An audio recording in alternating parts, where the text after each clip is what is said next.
Salmon are an integral part of British Columbia's ecology, our cultural identity, and our economy.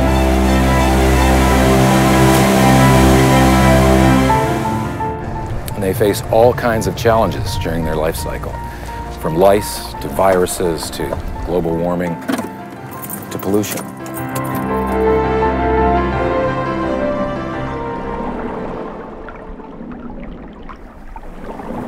And then, finally, on their trip home to spawn, they have to be lucky enough to avoid being harvested in a system of indiscriminate fishing in which the endangered species are caught along with the healthy ones.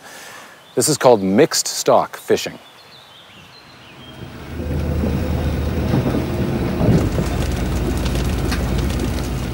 To save these endangered species, we need to move a percentage of our salmon harvests from the mixed stock fishing areas, the marine areas, to what's called in-river or terminal areas fisheries, which is arguably a more ecologically sustainable way of harvesting our salmon.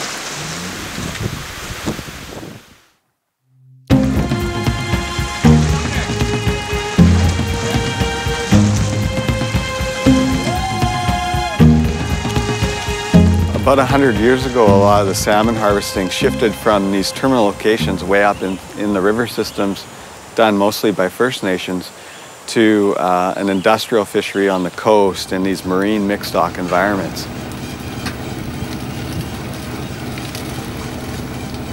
It's this mixed stock marine fishing approach that we need to look at and change. With the development of commercial fisheries, we focus on the biggest streams with the most fish, and they're the ones that are basically driving the strength of the various fisheries. The problem with that model is that you cannot easily distinguish between stocks of salmon when you're fishing at sea. They mix together. So you could have fish coming from a very large river and very large numbers of fish, and we set the limits on fishing according to that one. But then there will be an unfortunate weaker stock, a smaller stream fish that just can't take the fishing pressure. By the time you get these weaker stocks up on the ship, they've perished.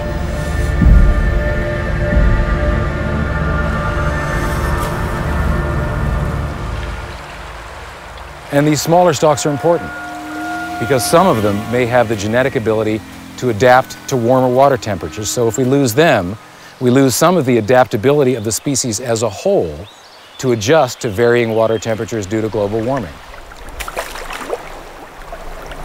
So what we don't want to do is create a monoculture of salmon because it gives us very little insurance in terms of how these fish will be able to survive into the future.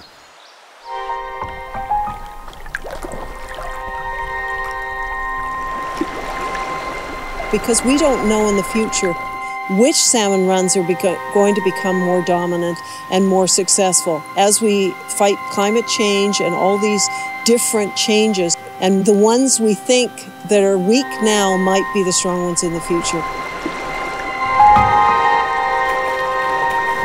And several stocks of salmon have already been pushed into extinction through the pressure of these mixed stock fishing practices. And that not only threatens future harvests, it can impact an entire ecosystem as well.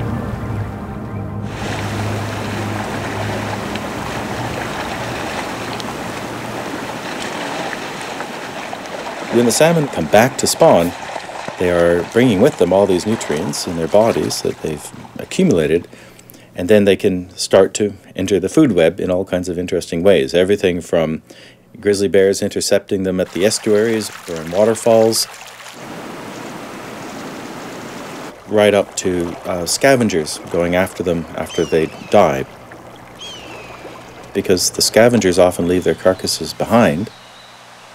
And so the salmon, which are being deposited on the sides of the streams, are basically like little bags of fertilizer. And so you would think it would be a very rich and productive habitat, but in fact, there's not a lot of nutrients in these forests. And so the salmon are a supplement. It can have an incredible impact on the streams themselves, and even the forests beside the streams. And so that's the impact of the fertilizer effect.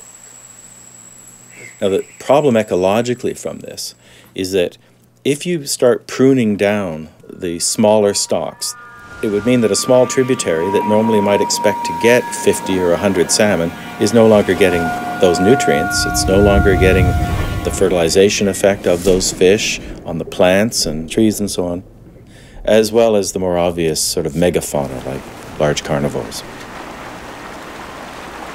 It's hard to imagine BC without healthier populations of salmon runs. But if we wait, do nothing, we won't have to imagine it. It'll be a reality that not only humans have to face.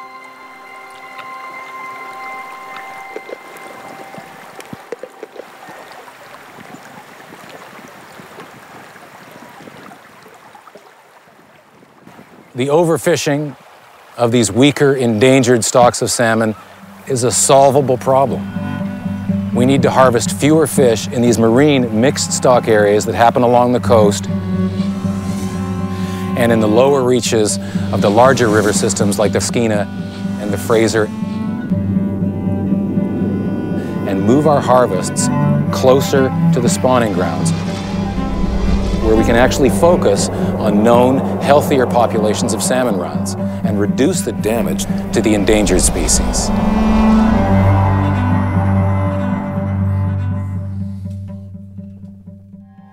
So if we are going to protect our ecosystems of rivers, lakes, and oceans, as well as the livelihoods of the people who work in the fishing industry, we need to summon the political will to overcome our differences and work together to strengthen the diversity and health of one of our most cherished resources. Can you hold that big one up there? Okay, this one? Yeah.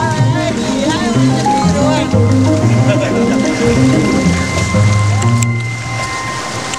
Thank you. To save some of BC's endangered salmon species, we know we have to move a percentage of the salmon harvest from the marine fisheries on the coast towards in-river and lake areas where we can more accurately monitor the harvest of species that are at risk. So it is a much more viable, less costly fishery.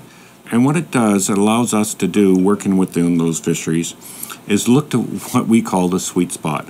What we're trying to do is just not trying to make money.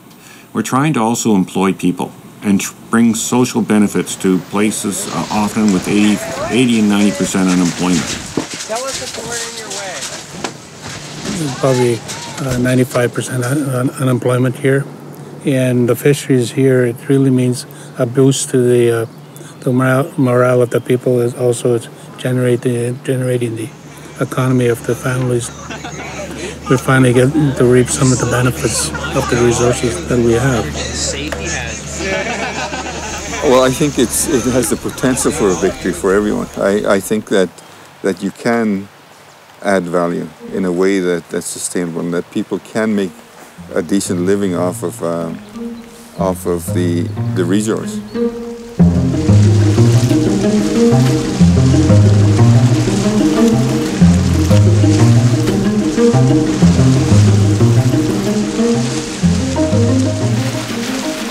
To make the transition from mixed stock fisheries to more terminal or selective stock fisheries, we have to face the challenge of redirecting licensing to allow these newer terminal areas fisheries to begin.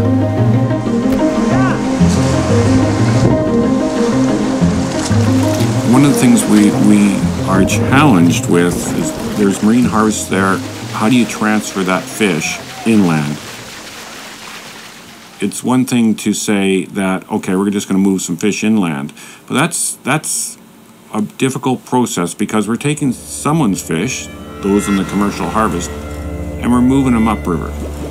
What's a fair and equitable way of doing that and make sure people are compensated properly? Moving license access between these two fisheries is the responsibility of the Department of Fisheries and Oceans, the DFO. And so far, they've been very slow at allowing terminal license access. And although they're granting some licenses now, it's with a highly reduced fishing number and much less than what's accessible to the mixed stock fisheries. I think the solution is there. We can have selective fisheries. Department of Fisheries and Oceans have said that they will support selective fisheries, but there hasn't been much political will in this direction. DFO is trying its best to look after the different programs they have. They always have the political issues, which they seem to keep a top priority, when they should be thinking about just the fish and forget about what the people want.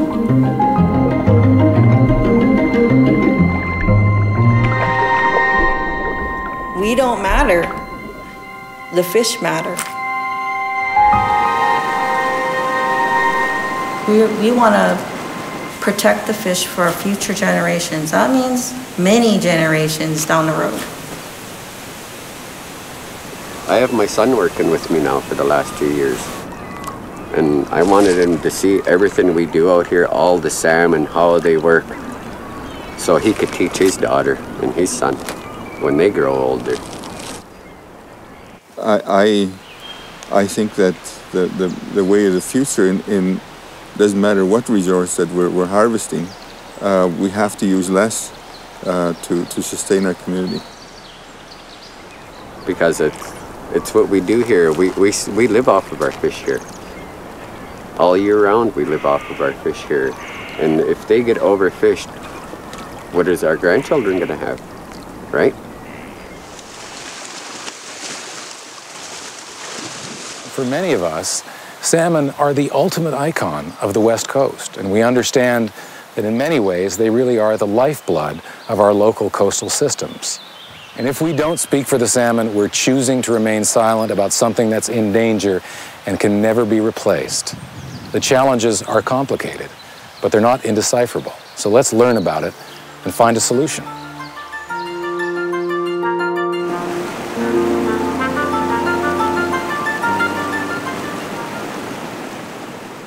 Until recently, there really hasn't been much of a commercial market for river and lake-caught salmon because of a misconception that these salmon are worthless.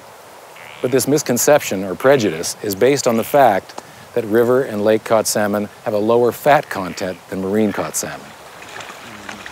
But as more and more of the river and lake salmon come to the marketplace, people are discovering they taste delicious. The whole concept that salmon that swim upriver are worthless is complete bunk.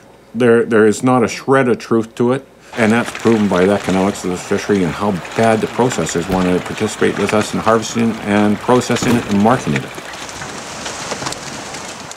This growing appreciation for terminal salmon's quality is generating a lot of excitement and interest in exploring its culinary potential. Innovative chefs are ecstatic over what terminal salmon can offer.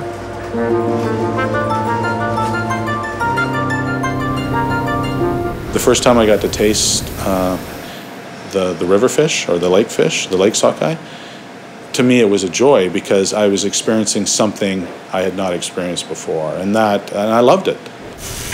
But it was a taste and a texture that was unfamiliar to me, and in that in itself was exciting and rewarding. What is important for me is sustainability. What is important for me is diversity. And we got to take advantage of those opportunities and protect those opportunities. Very good.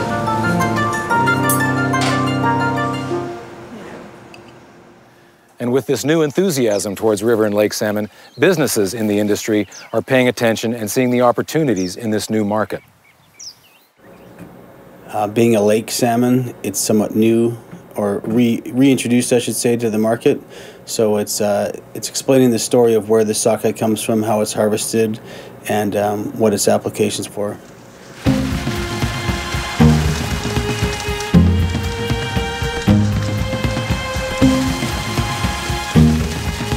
I know myself, I never expected it to be such good a quality fish. I mean, I think there's a future to value add Babine lake fish because it's turned out better than what initially was thought it to be.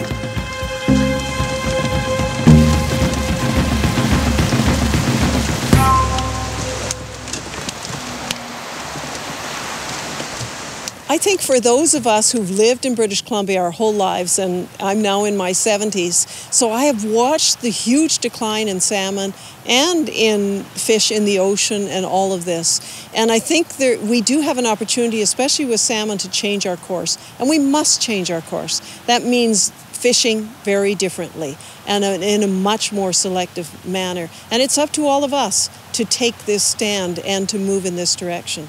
And I think that we need public pressure. Returning to consuming river and lake harvested salmon is one of the things that we as the public can do to help ensure the future of BC salmon.